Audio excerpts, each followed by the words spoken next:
Bail ఇయ్యలేము, CBI ED వాదనలు విన్న తర్వాతే ఆమె బెయిల్ పైన ఆలోచిస్తామని చెప్పి సుప్రీంకోర్టు చెప్పడం జరిగింది. ఈ నెల 20 వరకు ఆమె జైల్లోనే ఉండబోతూ ఉంది. ఆమెకు ఇంకా మరి ఈడీ అండ్ సిబిఐ వేసేటువంటి కౌంటర్ మీద ఆమె బెయిల్ డిపెండ్ అయింది. మార్చి నుంచి ఆగస్టు వరకు సుదీర్ఘకాలం అందులోనే ఉంది. 10 కిలోల వెయిట్ కూడా తగ్గింది అని చెప్పి చెప్తా ఉన్నారు. సో ఏదేమైనప్పటికీ కూడా లిక్కర్ స్కామ్లో మనీష్ సిసోడియా బయటకు వచ్చినప్పటికీ కేజ్రీవాల్, కవిత ఇంకా జైల్లోనే ఉన్నారు. సో ఆ దర్యాప్తు విషయంలో సుప్రీంకోర్టు కొంత అసంతృప్తి వ్యక్తం చేసినట్టుగా తెలుస్తూ ఉంది. దర్యాప్తు ఆలస్యం కావడం, సరైన ఆధారాలు సమర్పించకపోవడం, వీటి ఆధారంగా వాళ్ళు జైల్లో ఉన్నట్టుగా తెలుస్తూ ఉంది. సరే, ఇది కవిత ఎపిసోడ్కి సంబంధించినటువంటి అంశం. ఇక తెలంగాణ రాష్ట్ర వ్యాప్తంగా ఇప్పుడు ఎక్కడ చూసినా ఒక ఎన్నికలు ఎప్పుడు, లోకల్ బాడీస్ ఎన్నికలు ఎప్పుడు జరుగుతాయి, మనది రిజర్వేషన్ వస్తుందా రాదా, పోయినసారి రిజర్వేషన్ ఉంటుందా అనేటువంటి మీమాంస కొనసాగుతుంది. ఇంకా వాటిపైన ఎలాంటి క్లారిటీ లేదు.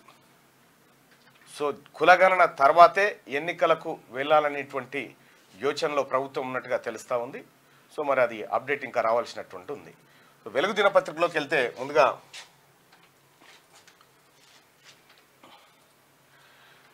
రైట్గా చెరువు భూముల్లో కట్టొద్దు, కొనొద్దు. హైదరాబాద్లో కబ్జాకు గురైన చెరువులన్నింటినీ పునరుద్ధరిస్తాం. బఫర్ జోన్లలో నిర్మాణాలు చేపట్టాలంటే వెన్నులో వణుకు పుట్టాలి. అక్రమ కట్టడాలకు అనుమతులిస్తే ఆఫీసర్లపైన కేసులు. చెరువులను కాపాడుకోకుంటే భవిష్యత్ ప్రమాదంలో పడుతుంది. టైం వచ్చినప్పుడు కన్వెన్షన్ పైన చర్యలు తప్పవు. ఫైర్ సేఫ్టీ పర్మిషన్లు తీసుకొని బిల్డింగ్ను సీజ్ చేస్తాం.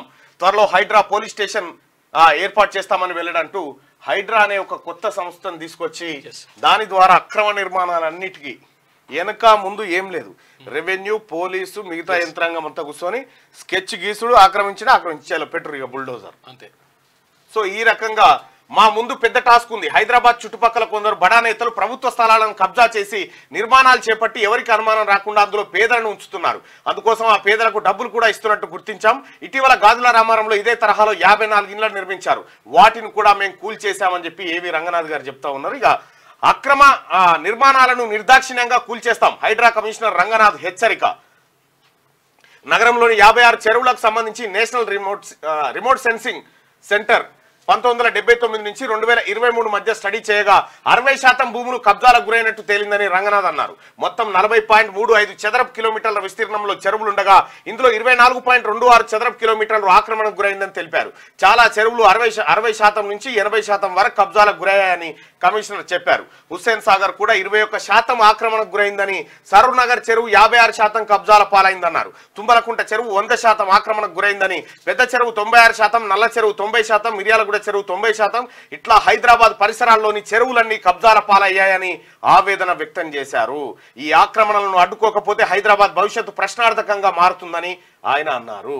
హైదరాబాద్ లోని చెరువులు, FTL బఫర్ జోన్లలో చేసిన ప్లాట్లు, కట్టిన ఇండ్లను ఎవరు కొనొద్దని, వాటిని అమ్మొద్దని Hyderabad disaster response and assets monitoring and protection committee commissioner ఏవి రంగనాథ్ స్పష్టం చేశారు. అలాంటి అక్రమ నిర్మాణాలను నిర్దాక్షిణ్యంగా కూల్చేస్తామని, కబ్జాదారులపై క్రిమినల్ కేసులు పెట్టి కటకటాలకు పంపుతామని హెచ్చరించారు. అక్రమ నిర్మాణాలకు అనుమతులు ఇస్తే అధికారులపైన కేసులు తప్పవన్నారు. చెరువులను కాపాడుకోవాల్సిన బాధ్యత అందరిపై ఉందని తెలిపారు. బఫర్ జోను FTL పరిధిలో నిర్మాణాలు చేపట్టాలంటే వెన్నులో వణుకు పుట్టేలా హైడ్రా పనితీరు ఉంటుందన్నారు. రాష్ట్ర రాజధాని చుట్టుపక్కల తక్కువ ధరకే ప్లాట్లు, ఇండ్లు ఇస్తామంటే గుడ్డిగా కొని మోసపోవద్దని, అన్ని రకాల అనుమతులు ఉన్నాయో లేదో చెక్ చేసుకోవాలని ప్రజలకు సూచించారు. సోమవారం హైదరాబాద్ లోని హైడ్రా ఆఫీస్ లో రంగనాథ్ మీడియాతో మాట్లాడారు. ఇది చాలా పెద్ద సబ్జెక్ట్. ఇది ఎంత పెద్ద సబ్జెక్ట్ అంటే, ఇవాళ ఎవడెవడైతే కబ్జాలు పెట్టిండో, ఎవడెవడైతే ప్రభుత్వ భూములను ఆక్రమించిండో, ఎవడెవడైతే అక్రమంగా కబ్జాలు చేసి అమ్మిండో వాళ్ళందరి వెన్నులో వణుకు పుట్టేటువంటి ప్రెస్ మీట్ ఇది. వాస్తవానికి హైడ్రాను ఏర్పాటు చేయడం ఒక ఎత్తు అయితే, హైడ్రాకు ఒక సూపర్ పోలీస్ అధికారిని, హైడ్రాకు సూపర్ పోలీస్ అధికారి అయినటువంటి రంగనాథ్ ఎవడికి ప్రశ్నే లేదు. ఎక్కడికి పోతే అక్కడ నల్గొండలో అయితే ఎక్కడ పోయినా తన మార్కు ఉంటది అంతే. ఇక్కడ మొత్తం ఈ ఎంటైర్ మన పోలీస్ సిస్టమ్ లో రంగనాథ్ చాలా సిన్సియర్ ఆఫీసరు. ఆయన ఎస్ ఇది నిజంగా అన్యాయమే అనుకుంటే అన్యాయమే అని చేస్తుంది. ప్రజలకు న్యాయమే చేయాలంటే న్యాయమే చేస్తాడు. కాబట్టి ఏవి రంగనాథ్ గారిని ఈ హైడ్రాకు కమిషనర్ను చేయడం ఈ రాష్ట్ర ప్రభుత్వం తన ఇంటెన్షన్ బయటపెట్టింది. నిర్దాక్షిణ్యంగా వ్యవహరించి ఈ కబ్జాలకు గురైనటువంటి వాటిని విముక్తి చేసేటువంటి బాధ్యతను కమిషనర్కి అప్పగించారు. నిజంగా మీరు గతంలో కూడా చూడొచ్చు, వరంగల్లో భూము ఎవడన్నా కన్నెత్తి చూడాలంటే ఉత్స ఏవి రంగనాథ్ గారు కమిషనర్ ఉన్నప్పుడు ఉత్సనే అటువంటి ఒక స్ట్రిక్ట్ ఆఫీసర్ను ఇవాళ భూముల పరిరక్షణ కోసం పెట్టినంటేనే ఈ రాష్ట్ర ప్రభుత్వం చెరువుల వాస్తవానికి చెరువులు కూడా ఒక్కొక్క చెరువు 90 హుస్సేన్ సాగర్ కూడా 21% కబ్జా అయిపోయిందట. 21% హుస్సేన్ సాగర్ కబ్జా అయిందట. ఉప్పల్ నల్ల చెరువు 90% ఎంత 90%. ఇగో నల్ల చెరువు 90% ఈ వెనకాలే ఉంటది. మంచిగా అట్లా గూల కొట్టి గుడి కట్టిరాడ కథం. నేనేమనుకున్నా అసలు యాక్చువల్ గా గుడి కడుతుంటే ఫస్టే గుడి కడుతున్నారు, చెరువు ఉన్నది చెరువు మధ్యలో గుడి కడుతున్నారు. నేనేమనుకున్నా అంటే పర్యాటక కేంద్రం చేస్తారేమో, వీడికి వంతన చేసి అట్లా గుడికి తీసుకొస్తారేమో నేను అనుకున్నా. అయితే ఏమైంది, ఆ చెరువు మధ్యలో కట్టిగా గుడి కట్టిన తర్వాత మెల్లగా ఊడ్చుకుంటూ వచ్చేసి చెరువుని ఊడ్చేసారు, మొత్తం ఊడ్చేసారు అన్నట్టు. ఇంకా అదే కాదు, గండిపేట ఉస్మాన్ సాగర్ ఇవన్నీ లేపేసి కేశపురం జలాశయం తెస్తామని చెప్పి కేసీఆర్ అని ఆడ ఇటుక బేళ్ళ కూడా పెట్టలే. అది పక్కకు పెడితే ఎక్కడ చూసినా చెరువు భూములు, FTL భూములు, బఫర్ జోన్ లో ఉన్నటువంటి అన్ని కబ్జాలు పెట్టుడు, వాటిని అక్రమంగా ప్లాట్లు చేసుడు, అమ్ముడు. ప్రజలారా ఇవాళ వర్షం వస్తే హైదరాబాద్ లో ఎట్లుంటుంది పరిస్థితి? ఆ వాటర్ తేడికి ఆ చెర్లకు పోవాలి, చెర్లే కబ్జా పెట్టి ఆడిపోతే ఇంకా రోడ్ల మీదనే ఉంటాయి, ఇండ్లలోనే ఉంటాయి. మళ్ళీ ఇళ్లలోకి రాగానే ఇంట్లో మనమే సర్కార్ మంచిగా లేదని మళ్ళీ సర్కార్ మీద వదిలిపెట్టుడు.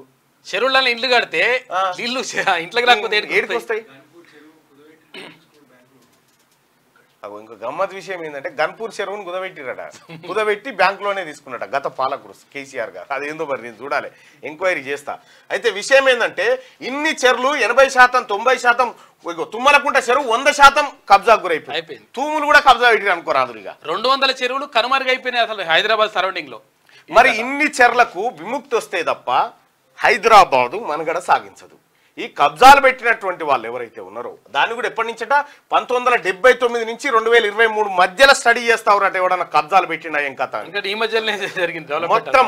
వాస్తవానికి లైవ్ చూస్తున్న ప్రజలారా, ఏవి రంగనాథ్ హెచ్చరిక ఏదైతే చేసిండో, ఏవి రంగనాథ్ నిర్ణయంతో మీరు ఏకీభవిస్తా ఉన్నారా? చెరువులు చెరువుల భూముల్లో కట్టొద్దు కొనొద్దు అని అంటుండు కదా ఆయన. చెరువుల భూముల్లో కట్టొద్దు కొనొద్దు అంటుండు.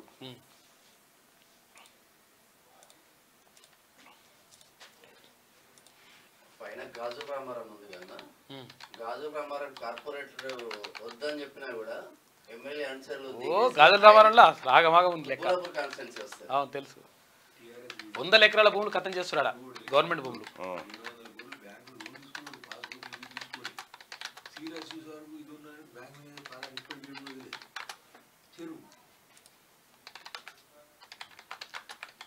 అయితే వీళ్ళు ఏం చేస్తున్నారంటే కొంతమంది ఈ బడా నాయకులు ఉంటారు కదా, వాళ్ళు ఏం చేస్తున్నారంటే ఈ పేదోళ్ళని ఎవరైతే ఉంటారో గుడిసెలు వేసుకుంటే వాళ్ళు ఉంటారు కదా, వాళ్లకు ప్రత్యేకంగా డబ్బులు ఇచ్చి అందులో కబ్జాలు పెడతారు. రైట్ ప్రజలారా, ఇన్ని సంవత్సరాల తర్వాత ఒక దమ్మున్న కమిషనరు దమ్కి ఇచ్చి కబ్జాలు ఎవడు పెట్టినా తోలు తీస్తామని చెప్పేటువంటి కమిషనర్ వచ్చాడు హైడ్రాకి.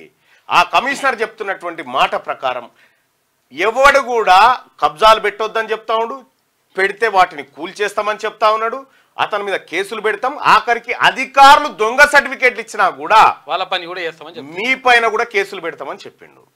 సో మొత్తానికి హైడ్రా ఒక సరికొత్త సంచలనంగా మారింది హైదరాబాద్లో. ఇప్పుడు అంతా ఈ రియల్ ఎస్టేట్ వ్యాపారులంతా ఒత్తిడి తెచ్చి మళ్ళీ కమిషనర్ ని మార్చాలి, ఆయన కొత్త ఏం కాదు. ఆడ వరంగల్ అట్లా చేస్తే ఆడికేని మార్చిపిచ్చారు, నల్గొండలో చేస్తే ఆడికేని మార్చిపిచ్చారు. ఇప్పుడు హైడ్రా కమిషనర్ గా రంగనాథ్ గారిని కొనసాగిస్తారా, లేకపోతే మళ్ళా సాల్సారిగా మాకు ఒత్తిడి ఎక్కువ అయిపోయిందని మళ్ళా వేరే దాన్ని మారుస్తారా చూడాల్సినటువంటి అంశం. కానీ బరాబర్ అధికారి ఆయన.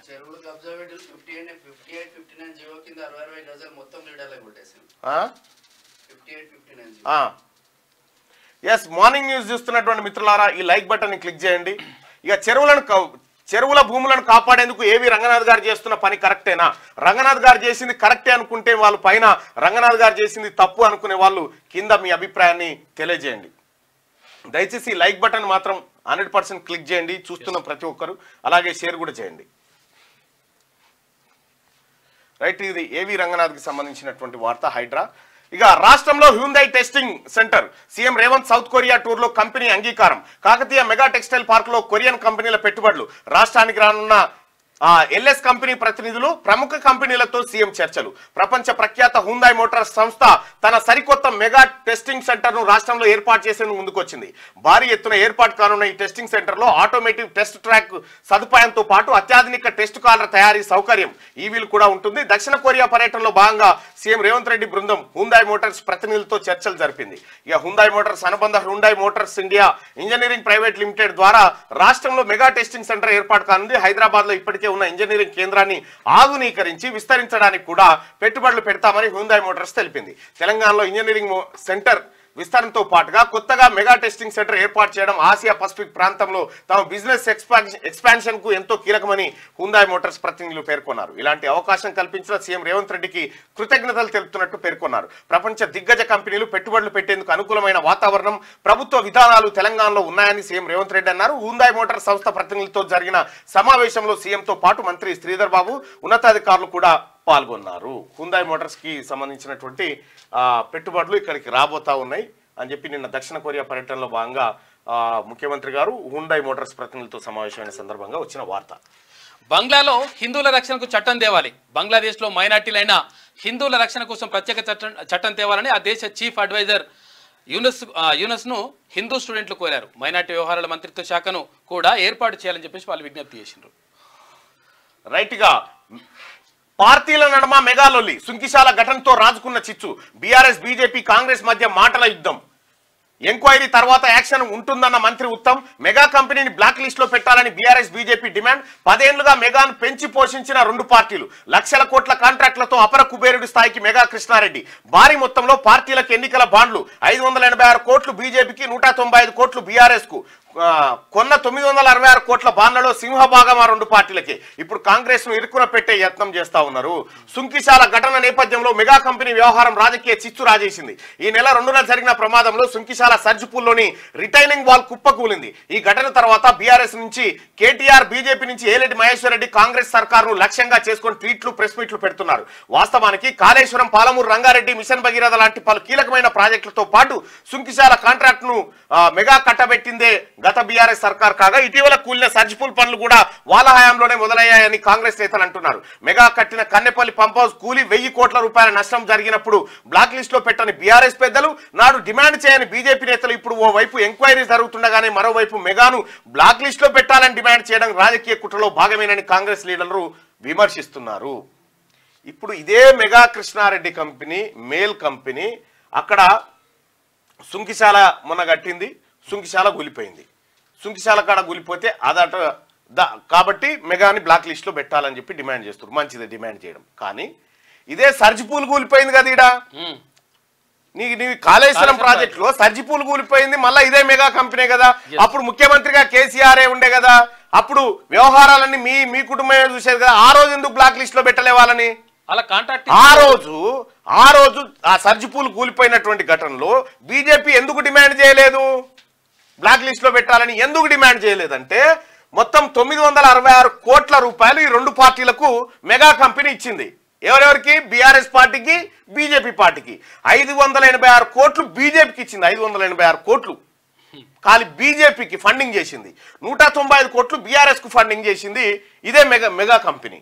కాబట్టి ఇప్పుడు వాళ్ళు బ్లాక్ లిస్ట్ లో పెట్టాలని ఇప్పుడు డిమాండ్ చేస్తా ఉన్నారు. కానీ అప్పుడు జరిగినటువంటి ఘటనలో వాళ్ళు పెట్టలే, వీరు నోలు మెదపలేగా. ఇదంతా బీజేపీ, బీఆర్ఎస్ ఆడుతున్నటువంటి డ్రామా. ఖచ్చితంగా విచారణ తర్వాత చర్యలు ఉంటాయని చెప్పి మంత్రి ఉత్తమ్ కుమార్ రెడ్డి చెప్తున్నటువంటి మాట. ఇది ఇట్లుంటే మెగా కంపెనీని బ్లాక్ లిస్ట్ లో పెట్టాలి. 10 ఏళ్లలో 56 ప్రాజెక్టు స్టార్ట్ చేసి ఒక్కటి పూర్తి చేయలే. ఏలేటి మహేశ్వర్ రెడ్డి ప్రజాధనాన్ని వృధా చేస్తోంది. ప్రజాధనాన్ని వృధా చేస్తుంది, ప్రజల ప్రాణాలతో చెలగాటమాడుతుంది, అక్రమాలపై హైకోర్టుకు వెళ్తా అవసరమైతే సుప్రీంకోర్టుకు కూడా. మెగా ఇంజనీరింగ్ కంపెనీని బ్లాక్ లిస్ట్ లో పెట్టాలని బీజేపీ నేత ఏలేటి మహేశ్వర్ రెడ్డి డిమాండ్ చేశారు. రాష్ట్రంలో 10 ఏళ్లలో కంపెనీ 56 పనులు చేపడితే దాంట్లో ఏ ఒక్క ప్రాజెక్టును కూడా పూర్తి చేయలేదని ఆరోపించారు. ఆ కంపెనీ అక్రమాలపై తాను హైకోర్టుకు వెళ్తానని, అవసరమైతే సుప్రీంకోర్టును ఆశ్రయిస్తానని వెల్లడించారు. సోమవారం అసెంబ్లీ ఆవరణలో మీడియా పాయింట్ లో ఏలేటి మహేశ్వర్ రెడ్డి మాట్లాడారు. ఇక గమ్మత్ విషయం ఏంటంటే, ఇక చూడ్రి, ఏలేటి మహేశ్వర్ రెడ్డి గారు బీజేపీ నేత కదా, Megha engineering company blacklist లో పెట్టాలి, హైకోర్టుకు పోతా, సుప్రీంకోర్టుకు పోతా అని చెప్పి ఏలేటి మహేశ్వర్ రెడ్డి అంటా ఉన్నాడు కదా. ఇగో 12,000 కోట్ల ఎస్టిమేట్ తో మేము టన్నెల్ తవ్వాలనుకుంటే మెగా ఇంజనీరింగ్ కంపెనీకి కాంట్రాక్ట్ దక్కితే 5,000 కోట్లు బచాయించిండు ఆయన అని చెప్పి ఆయన చెప్తా ఉన్నాడు. 7,000 కోట్ల కట్టేసిండు నితిన్ గడ్కరీ గారు చెప్తా ఉంటాడు, వాళ్ళ పార్టీ నాయకుడు. ఇక వాళ్ళ పార్టీ నేతనే ఇడ హైకోర్టుకి వెళ్తా, సుప్రీంకోర్టుకి వెళ్తా అని చెప్పి ఈయన చెప్తా ఉంటాడు. ఏం డ్రామా ఇది? మెగాపై చర్యలేవి, రాహుల్ గాంధీని ప్రశ్నిస్తూ కేటీఆర్ ట్వీట్ చేసిండట. మీరు చేయాలి కదా పని. ఏం చేసిన ఇప్పుడు ఈ సుంకిశాల ఎవరు ఇచ్చిరయ్యా? మీరే అప్పచెప్తిరి. కాళేశ్వరం మీరే అప్పచెప్తిరి. కాంగ్రెస్ పార్టీ అప్పచెప్పింది ఏమన్నా ఉందా? ఏమీ లేదు. మీరే ఒకరిని తయారు చేసి తద్వారా లబ్ధి పొంది ఇష్టం వచ్చినట్టుగా అనుమతులు ఇచ్చుకుంటూ సత్యనాశనం చేసి చర్యలు ఏమంటాడు? దొంగతనం చేసింది కేటీఆర్. 56 పనులు అప్పచెప్పిండు వాళ్ళకు. అప్పచెప్పిండు. ఇప్పుడు ఈయన అంటుండు, ఇగో 10 ఏళ్లలో 56 ప్రాజెక్టులు స్టార్ట్ చేసి ఒక్కటి పూర్తి చేయలేదని ఏలేటి మహేశ్వర్ రెడ్డి గారు అంటే, అక్కడే నితిన్ గడ్కరీ గారు ఏమంటుండంటే పూర్తి అయిపోయిందని చెప్తా ఉన్నాడు. 5,000 కోట్లు మిగిలిన ఇంకా గవర్నమెంట్ అని చెప్పి చెప్తా ఉన్నాడు. ఈ పొంతన లేని మాటలు ఇగో ఇవి. ఇక్కడ మెగాపై చర్యలేవని చెప్పి రాహుల్ గాంధీని ప్రశ్నిస్తూ కేటీఆర్ ట్వీట్ చేసిండు కదా. ఇదే సర్జిపూలు కూలిపోయినప్పుడు ఈ తెలంగాణ ప్రజలంతా ట్వీట్ చేసి రామారావుకు చర్యలేవని. అప్పుడేమో పన్నాడు చెద్దరు కప్పుకొని, అప్పుడు చెద్దరు కప్పుకొని పండి ఇగో ఇప్పుడు ఈ డ్రామాలు. అసలు మెగా కృష్ణారెడ్డిని తయారు చేసింది, మెగా కంపెనీని మెగా కంపెనీ లెక్క తయారు చేసిందే మీరా. అంతకుముందుకు ఆయన ఎవరికన్నా తెలుసా? పోరే అంతేందుకు సారు. ఇంకా గమ్మతి విషయం ఏంటంటే, ఇప్పుడు చెప్తా ఉన్నాడు కదా ఈయన,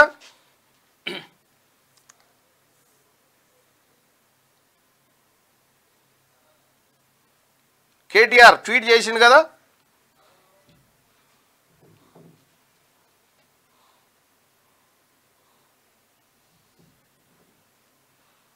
ఇక చూడరు సార్, ఇది ఇంకా విచిత్రమైన వార్త. మెగా కంపెనీని ఎప్పుడు బ్లాక్ లిస్ట్ లో పెడతారు, దాని మీద ఎప్పుడు చర్యలు తీసుకుంటారని చెప్పి కేటీ రామారావు అంటా ఉన్నాడు కదా. ఇగో ఇది చూడ్రి, మెగా ఎండి కృష్ణారెడ్డిని సన్మానించిన సీఎం కేసీఆర్ అప్పట్లో.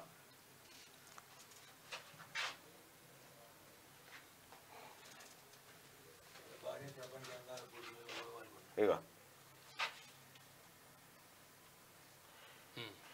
భక్త రామదాసు ప్రాజెక్టు నిర్మాణాన్ని గడువు కన్నా ముందుగానే పూర్తి చేయించిన మెగా కంపెనీ మేనేజింగ్ డైరెక్టర్ కృష్ణారెడ్డిని తిరుమలాయపాలెం బహిరంగ సభలో సీఎం కేసీఆర్ ఘనంగా సన్మానించారు.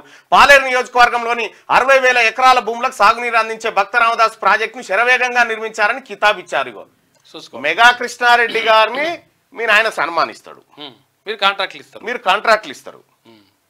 అవి సర్జిపూలు ఆడగూలిపోతుంది, అప్పుడు సుంకిశాల ఈడ డ్యామేజ్ అవుతుంది. అప్పుడేమో కుక్కిన పేన్ లెక్క జనమంతా లొల్లి పెడితేనేమో మంచోళ్ళు అంటారు.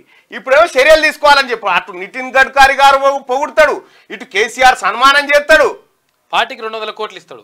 మీ పార్టీకో 195 కోట్లు, వాళ్ళకు 590 కోట్లు మింగి మీరు ఇలా కాంగ్రెస్ పార్టీ చర్యలు తీసుకుంటలేదని మాట్లాడతారు. ఆయన ఏం చేసిరు? మీరు ఆయన వీరుడు సూర్యుడని తయారు చేసింది మీరే కదా.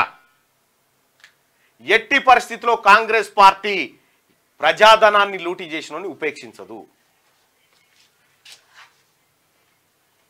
ఇక ఇది ఆయన కథ. ఇక పార్టీల నడుమ మెగాలొల్లి ఇది అయిపోయింది కదా. ఇక కవితకు నోబెల్ తేల్చి చెప్పిన సుప్రీంకోర్టు, ఈడీ సిబిఐ వాదనల తర్వాతే నిర్ణయం తీసుకుంటామని వెల్లడి. విచారణ ఈ నెల 20కి వాయిదా వేస్తూ నిర్ణయం తీసుకుంది. ఇక 20 తారీఖు దాకా కవితమ్మ బయటకు వచ్చే పరిస్థితి అయితే లేదు. దేశవ్యాప్తంగా డాక్టర్ల దీక్ష. కోల్కతాలో డాక్టర్పై అత్యాచారం, హత్య ఘటనపై నిరసనలు కొనసాగుతున్నాయి. సోమవారం దేశవ్యాప్తంగా డాక్టర్లు వైద్య సేవలను బంద్ పెట్టారు. ఇక పేషెంట్లకు ఇబ్బంది లేకుండా ఎమర్జెన్సీ సేవలను యథాతథంగా కొనసాగిస్తున్నట. 54 సంఘాలతో ఉద్యోగ జేఏసీ ఏర్పాటు. రాష్ట్రంలోని ఉద్యోగ సమస్యల పరిష్కారం కోసం గెజిటెడ్, నాన్ గెజిటెడ్, ఉపాధ్యాయ, రెవెన్యూ, గ్రూప్ 1 తదితర 54 సంఘాలు కలిసి సోమవారం ఉద్యోగ జేఏసీగా ఏర్పడ్డాయి. ఇక మాఫీ కాని అకౌంట్లు సరిచేస్తున్నారు. అర్హత ఉన్న రుణమాఫీ కాని రైతులకు న్యాయం. రాష్ట్ర వ్యాప్తంగా ఇప్పటికే 30,000 అప్లికేషన్ల స్వీకరణ. రూల్స్ ప్రకారం ఉన్నవన్నీ తీసుకుంటున్న ఆఫీసర్లు. ఇప్పటి వరకు 10,000 దరఖాస్తుల క్లియరెన్స్. అర్హులందరికీ మాఫీ చేసేందుకు సిద్ధమైన సర్కార్ ప్రతిపక్షాల విమర్శలకు చెక్ పెట్టేలా వేగంగా ప్రక్రియ కొనసాగుతా ఉన్నది. అయితే కొంతమంది ఇంకా మాఫీ కాలేదని చెప్పి ఫిర్యాదు చేస్తా ఉన్నారు. అందులో వాటన్నిటిని కూడా పరిశీలించి వాటిని కూడా వాళ్ళ అకౌంట్లను కూడా సరి చేస్తా ఉన్నారు. మీరెవరు కంగారు పడవద్దు. అర్హులైన ఒక్కరిని కూడా వదిలిపెట్టాం. అర్హులైనటువంటి ఒక్కరిని కూడా వదిలిపెట్టకుండా రుణమాఫీ చేసేటువంటి బాధ్యత కాంగ్రెస్ పార్టీ ప్రభుత్వానికి. ఇక్కడ ఇక తెలంగాణ కాడ మస్తు పైసలు ఉన్నాయి, మా వద్ద లేవు. మా కేసీఆర్ మాటలని మీరు అంటున్నట్టు కానీ ఏం లేదు నాయన, వట్టిదే. ఎండిపోయిన ఆందెం బుర్రెలా ఇత్తులు ఇటాటురిగినట్టే ఉంటది మాది కథ. కృష్ణా జలాలపై మన ఎన్ఓసి మీద ఏపీ వింత వాదన. నీళ్లతో సంబంధం లేని అంశాలు తెరపైకి. తలసరి ఆదాయం, రాష్ట్రంలోని గనుల ప్రస్తావన, తెలంగాణలో విలువైన ఖనిజాలున్నాయంటూ కామెంట్స్. హైదరాబాద్ లాంటి రాజధాని తమకు లేదని వ్యాఖ్య. KWTO DT 2లో తెలంగాణ ఎన్ఓసికి ఏపీ కౌంటర్ దాఖలు. 555 TMCలకు ఒప్పుకునేది లేదని ప్రకటన చేసిరట. మన తాన మస్తు పైసలు ఉన్నాయట. 550 కేంద్రం బడ్జెట్ పెడితే తెలంగాణకు గాడిది గుడ్డు, మీకేమో బంగారు గుడ్డు. ఇవన్ కాడు ఉన్నాయి పైసలు. 555 TMCలు రావాల్సి ఉంటే 299 TMCలకు సారిపోతుందని చెప్పేసి సంతకం పెట్టి వచ్చిన పుణ్యాత్ముడు కేసీఆర్. మళ్ళీ ఇప్పుడు ఏమంటారు? మళ్ళీ పోలీస్ స్టేషన్ ముందే దోపిడీ. కారు అద్దాలు పగలగొట్టి 10 లక్షలు చోరీ. సంగారెడ్డి జిల్లా జోగిపేటలో ఘటన. సంగారెడ్డి జిల్లా జోగిపేటలోని పోలీస్ స్టేషన్ ముందే భారీ చోరీ జరిగింది. కారు అద్దాలు పగలగొట్టి 10 లక్షల నగదును దుండగులు ఎత్తుకెళ్లారు. జోగిపేటకు చెందిన రవీందర్ రెడ్డి ఎలక్ట్రిసిటీ డిపార్ట్మెంట్ లో ఏడీగా పనిచేసి రిటైర్ అయ్యారు. సోమవారం మధ్యాహ్నం స్థానిక SBIలో 10 లక్షలు డ్రా చేశాడు. ఆ డబ్బును తన కారు ముందు సీట్లో పెట్టి ఇంటికి బయలుదేరాడు. మధ్యలో టౌన్ పోలీస్ స్టేషన్ వద్ద కారును ఆపి డబ్బును అందులోనే పెట్టి రోడ్డుకు అవతల వైపు ఉన్న స్వీట్ షాప్ లో స్వీట్స్ కొనేందుకు వెళ్ళాడు. వచ్చి చూసేసరికి కారు ఎడం వైపు సైడ్ అద్దం పగిలిందట. 10 లక్షలు ఎత్తుకొని పోయి పైసలు తీసుకొని పోయినట వాడు కూడా. చూసుకో. ఐఫోన్ ఆశ చూపి అకౌంట్ ఖాళీ. ఇంటర్నేషనల్ కాల్స్ తో సైబర్ దోపిడీ. బడే బాయ్ గిఫ్ట్ అంటూ ఐఫోన్ తో గాలం. డబ్బులు ట్రాన్స్ఫర్ చేసుకున్నాక ఫోన్ డిస్కనెక్ట్. కొత్త తరహా దోపిడీకి తెరలేపిన సైబర్ నేరగాలు. దేశవ్యాప్తంగా 100 కేసులు నమోదు. ఇంటర్నేషనల్ వర్చువల్ నెంబర్లతో ఫోన్లు వస్తా ఉన్నాయట. ఇక ఈ నెంబర్లతో ఫోన్లు వస్తే ఎట్టి పరిస్థితుల్లో లిఫ్ట్ చేయకండి. సైబర్ కేటుగాళ్ళు ఇంటర్నేషనల్ వర్చువల్ నెంబర్లతో కాల్ చేసి బ్యాంక్ అకౌంట్లను ఖాళీ చేస్తున్నారు. బడేబాయ్ చోటేబాయ్ గిఫ్ట్ పేరుతో ఐఫోన్లను ఆశ చూపి డబ్బులు కొట్టేస్తున్నారు. ఈ బడేబాయ్ చోటేబాయ్ ఎవడంటే ఈ దుబాయ్లో ఉంటారు వీళ్ళు. వాళ్ళు జర ఫేమస్ అన్నట్టు సోషల్ మీడియాలో వాళ్ళ పేరు మీద వస్తున్నాయని చెప్పి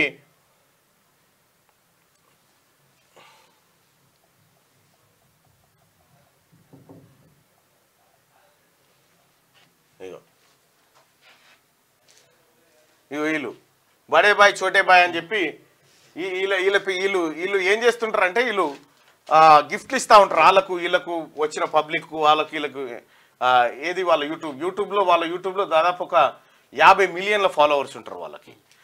వాళ్ళ పేరు మీద లింకులు పంపిస్తా ఉన్నారట. లింకులు పంపించి ఇక మీకు ఇది వచ్చింది, అది పాకిస్తాన్ +92 ఇరాక్ +96 ఆఫ్ఘనిస్తాన్ +97 కోడ్ ఉంటే ఇంటర్నేషనల్ నంబర్ల నుంచి ఫోన్ చేసి గిఫ్ట్ల పేరుతో అకౌంట్లలో ఎంతుంటే అంత దోచేస్తున్నారు. దేశవ్యాప్తంగా ఈ తరహా కేసులు 100 కొద్ది నమోదవుతా ఉన్నాయట. ఎట్టి పరిస్థితిలో ఆ లింకులు ఓపెన్ చేయకండి. ఎట్టి పరిస్థితిలో ఈ నెంబర్ల నుంచి కాల్ వస్తే మీరు చూడకండి. ఇంకా నిన్నయాల వాట్సాప్లో లింకులు పంపుతా ఉన్నారు బ్యాంకు నుంచి పంపినట్టుగా. పొరపాటున కూడా వాటిని క్లిక్ చేయకండి, ఎత్తకండి. ఆ నెంబర్ను బ్లాక్ చేసేయండి. వీలైతే ఓపెన్ చేయకుండానే బ్లాక్ చేసేయండి. ఇట్లా నాకు కూడా చాలా వచ్చిండే. నాకు కూడా చాలా వస్తే నేను బ్లాక్ లిస్ట్లో పెట్టినా. సర్వేలో కమలా హారిస్ ఆధిక్యంలో ఉన్నదట సర్వేలో. అయితే బుల్లెట్ పని చేయలే. ఏది బుల్లెట్ పని చేయలే. జో బైడెన్ ఉన్నప్పుడు ట్రంపే ఆధిక్యంలో ఉన్నాడు. జో బైడెన్ ఉన్నప్పుడు ట్రంపే ఆధిక్యంలో ఉన్నాడు. గతం జో బైడెన్ పక్కకు పోయేసి తర్వాత ఇప్పుడు కమలా హారిస్ మంచి పెరిగిపోయింది. ఇది వెలుగు దినపత్రికలో ఉన్నాయి. ఒకసారి ఆంధ్రజ్యోతిలో వార్తలు చూద్దాం. తుంగభద్రలో గేట్లన్నీ ఓపెన్. 99,567 క్యూసెక్ల అవుట్ఫ్లోనంట. స్టాప్ లాక్ బిగింపులకు 4 రోజులు పడుతుంది. ముంపు లేకుండా రోజుకు 1,00,000 క్యూసెక్ల దిగుబడి విడుదల చేస్తున్నారు. తుంగభద్ర గేటు పోయింది కదా దాందిగా. ఆల్మట్టి నుంచి సాగర్ దాకా గేట్లు బంద్. కృష్ణా బేసిన్ లో వరదలు తగ్గుముఖం పట్టడంతో అన్ని ప్రాజెక్టులోనూ సంతృప్తికర స్థాయిలో నిల్వలు ఉన్నాయట. మొత్తానికి ఇటు శ్రీశైలం గేట్లు బంద్ అయిపోయినాయి, సాగర్ గేట్లు బంద్ అయిపోయినాయి, ఆల్మట్టి జూరాల అన్ని బంద్ అయిపోయినాయి గేట్లు. గట్టిగా పెట్టుబడులకు కొరియా సిద్ధం. వరంగల్లోని కాకతీయ మెగా టెక్స్టైల్ పార్క్ లో దక్షిణ కొరియా పెట్టుబడులు. టెక్స్టైల్ ఫెడరేషన్ సానుకూలత. ఆ దేశ పారిశ్రామికవేత్తలతో సీఎం రేవంత్ సమావేశం. తెలంగాణలో హ్యుందాయ్ మెగా టెస్టింగ్ సెంటర్. విద్యుత్ గ్యాస్ బ్యాటరీల తయారీలో ఎల్ఏ కార్పొరేషన్. అంతర్జాతీయ స్థాయిలో మౌలిక వసతులు సమకూర్చాం, అన్ని విధాలా సహకరిస్తాం, మా రాష్ట్రానికి రండి. ప్రతినిధులతో సమావేశంలో ముఖ్యమంత్రి పిలుపు. ఈ అమెరికా నుంచి తెలంగాణలో పెట్టుబడులు పెట్టేలా పలువురు పారిశ్రామికవేత్తలు పరిశ్రమలను ఆకర్షించడంలో విజయవంతమైన సీఎం రేవంత్ రెడ్డి దక్షిణ కొరియాలోనూ దాన్ని కొనసాగిస్తున్నారంటూ ఒక వార్తను చూస్తా ఉన్నాం. దక్షిణ కొరియా పర్యటనలో ఉన్నాడు ముఖ్యమంత్రి రేవంత్ రెడ్డి. ఇక ఇవాళ రేపో హైదరాబాద్ వచ్చేస్తారు. ఇక ఒకసారి ఈ చూద్దాం. చెరువుల భూములను కాపాడేందుకు ఏవి రంగనాథ్ గారు చేస్తున్న పని కరెక్టేనా? రైట్, రంగనాథ్ గారు చేస్తున్న పని కరెక్టే అని 193 మంది ప్రజలు అభిప్రాయపడతా ఉన్నారు. రంగనాథ్ గారు చేస్తున్నటువంటి పని సరైనదే అని అభిప్రాయపడుతున్నారు. మరి ఆయన ట్రాన్స్ఫర్ చేస్తారా మరి ఉంచుతారా అనేది చూడాలి. ప్రజాభిప్రాయం అయితే గిది. రైట్, మార్నింగ్ న్యూస్ చూస్తున్నటువంటి మిత్రులారా ఈ లైక్ బటన్ ని క్లిక్ చేయండి. ఒక్క క్షణం దానిపైన కేటాయించండి దయచేసి.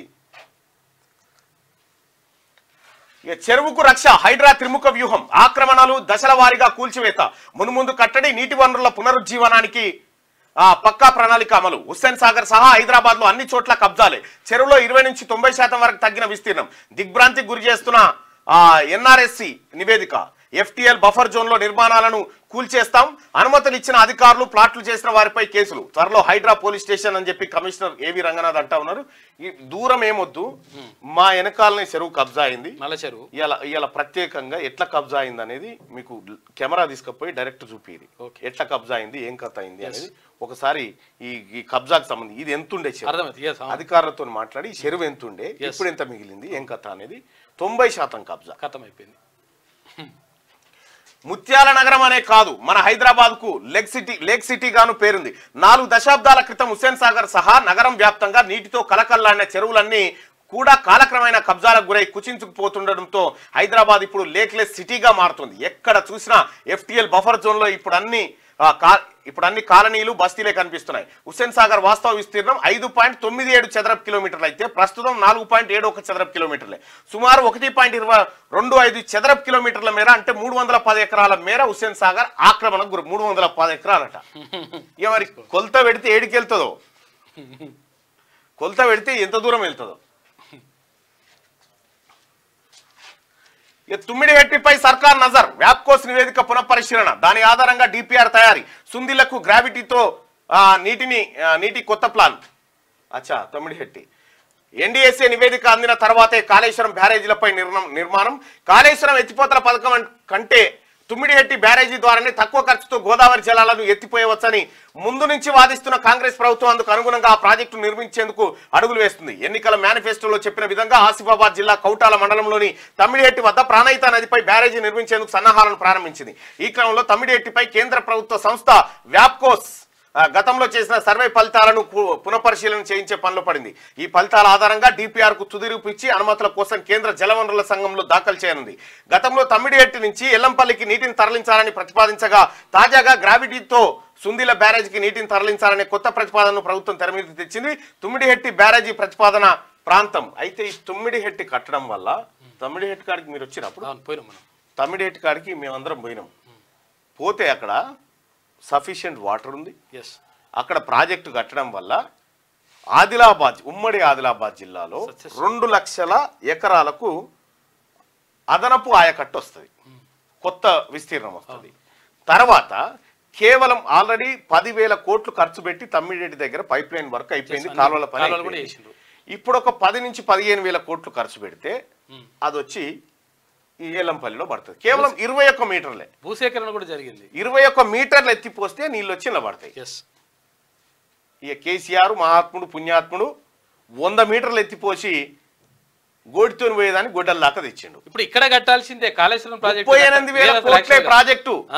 Doctor BR Ambedkar Pranahita Chevella Sujala Sravanthi project. దాన్ని మార్చి 1,30,000 కోట్లు తెచ్చి అప్పనంగా మింగిండు కేసీఆర్. అట్లా ఇప్పుడు ఇది గతంలో వైఎస్ రాజశేఖర రెడ్డి గారు ఉన్నప్పుడు అక్కడ శిలాఫలకం కూడా ఉంటుంది. పోయి చూస్తే సోనియా గాంధీ గారు కూడా అంబేద్కర్ స్టాచ్యూ ఉంటది. అక్కడ కడితే ప్రయోజనం ఉండేది.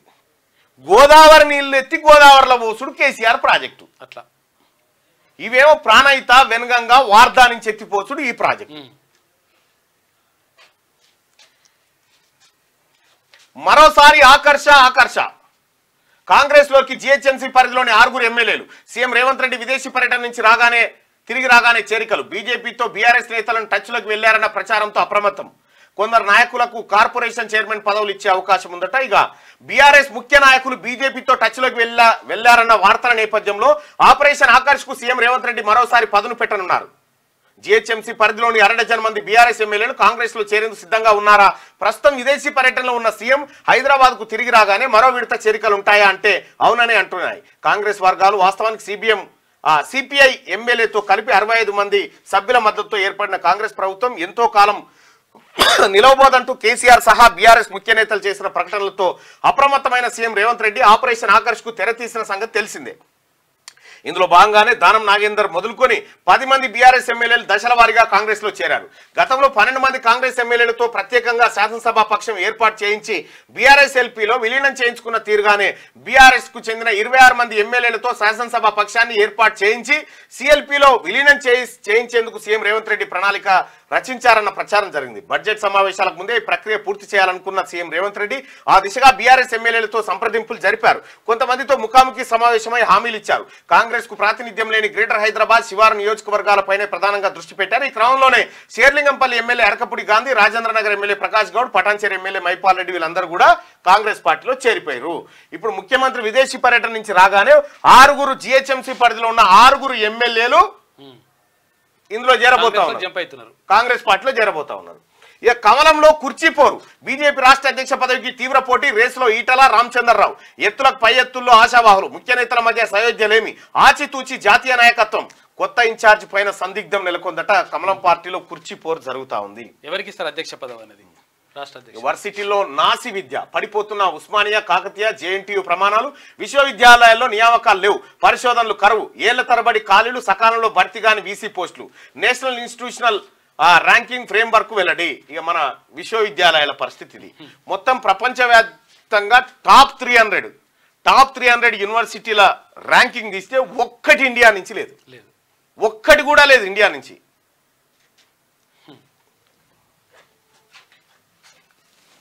మన చదువు గట్లుంటది అన్నట్టు.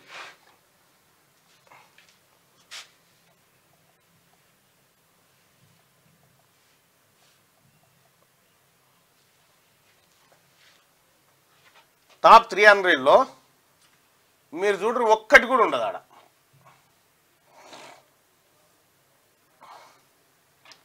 యాహూలో నుంచి చూస్తురా.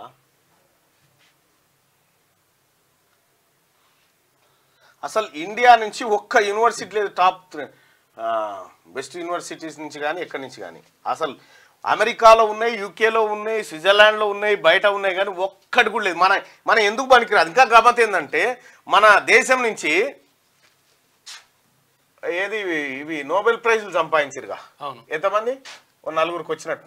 తర్వాత ఇంకో 4 వస్తే అందులో 2 విదేశాల నుండి చదువుకోవాలి. మళ్ళీ అట్లా ఇక్కడ కాదు, ఇక్కడ పరిశోధనలు చేసి కాదు, అక్కడ చేసి. వదిలేనా? వైద్య విద్య, నాణ్యత విద్య. ప్రైవేట్లో పుట్టగొడుగుల్లా మెడికల్ కాలేజు. ప్రభుత్వ ప్రైవేట్లో కలిపి 60. 70% ప్రొఫెసర్లు లేనివే అధికం. రోగులు లేకుండానే ప్రాక్టికల్ జరుగుతా ఉన్నాయి మెడికల్ కాలేజీలు. ఇప్పుడు ఇక్కడ ఉస్మానియా సిటీలో కూడా ఎంత అసలు యాక్చువల్గా 1980 వరకే 2000 పోస్టులు ఉండే, అంటే 1600 పోస్టులు. మన తెలంగాణలో ఓ యూనివర్సిటీలో రెగ్యులర్ ప్రొఫెసర్లు 2 అంతే. 2. అవును. రాష్ట్రంలోని విశ్వవిద్యాలయాల పరిస్థితి నానాటికి దిగజారిపోతుంది.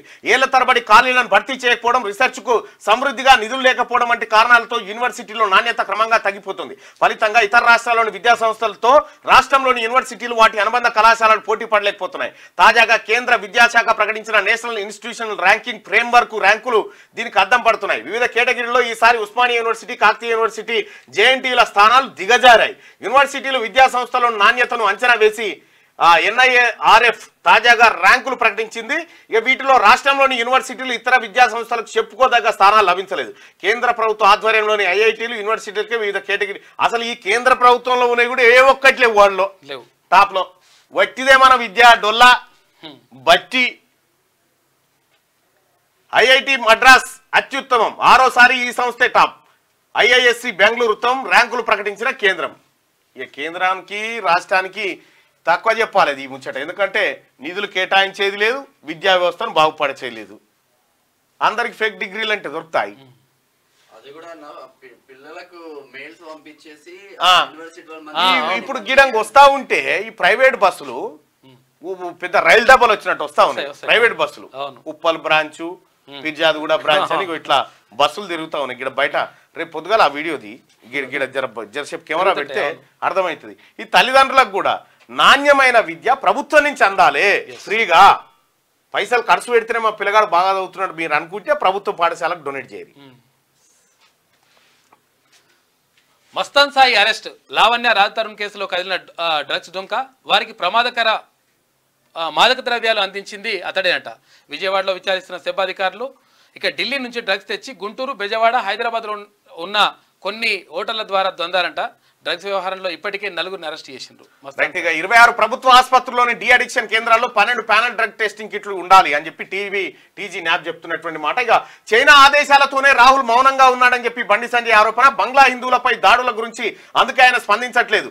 దేశాన్ని కులాల పేరుతో విభజించే కుట్ర కాంగ్రెస్ పై కేంద్ర మంత్రి బండి ఫైర్. కేంద్రంలో మనం అధికారంలో ఉంటే రాహుల్ గాంధీ మౌనం వీడి మాట్లాడినటువంటి దాని మీదనే మన ప్రభుత్వం పట్టించుకోదా.